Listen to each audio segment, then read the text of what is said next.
بسم اللہ الرحمن الرحیم۔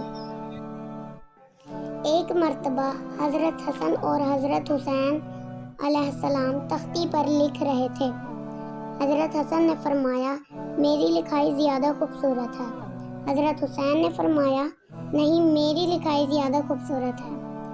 دونوں میں خوبصورت سی بحث ہوئی اور پھر دونوں دوڑتے ہوئے اپنے بابا جان کے پاس آئے، یعنی حضرت علی رضی اللہ عنہ کے پاس گئے اور فرمایا، بابا، کیا آپ ہمیں بتا سکتے ہیں کہ ہم دونوں میں سے کس کی لکھائی زیادہ خوبصورت ہے؟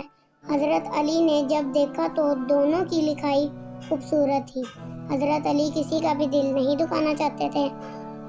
انہوں نے کہا، اس بات کا فیصلہ اپنی والدہ حضرت فاطمہ رضی اللہ عنہ سے کروائیے۔ وہ دونوں اپنی والدہ کے پاس گئے اور ان سے بھی یہی بات پوچھی۔ حضرت فاطمہ بھی ان دونوں کا دل نہیں دکھانا چاہتی تھی۔ حضرت فاطمہ نے فرمایا، اس بات کا فیصلہ آپ کے پیارے نانا حضرت محمد صلی اللہ علیہ وسلم کریں گے۔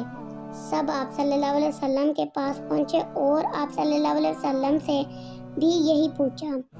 آپ نے فرمایا، اس کا فیصلہ حضرت جبرائیل علیہ السلام کریں گے۔ حضرت جبرائیل علیہ السلام نے فرمایا، اس کا فیصلہ تو ہمارے بادشاہ اللہ تعالیٰ کریں گے۔ پھر اللہ تعالیٰ کی طرف سے حضرت جبرائیل علیہ السلام ایک سیب لے کر آئے۔ حضرت جبرائیل علیہ السلام نے فرمایا، یہ سیب جس کی طرف گرے گا اس کی لکھائی زیادہ خوبصورت ہوگی۔ سیب ہوا میں تھا کہ اچانک وہ دو حصوں میں بٹ کر دونوں تختوں پر گر گیا۔ سبحان اللہ، ماشاء اللہ۔ پیارے دوستوں، ان سب پاک ہستیوں کے خوبصورت واقعات جاننے کے لیے ہمارے چینل کو لائک اینڈ سبسکرائب ضرور کریں۔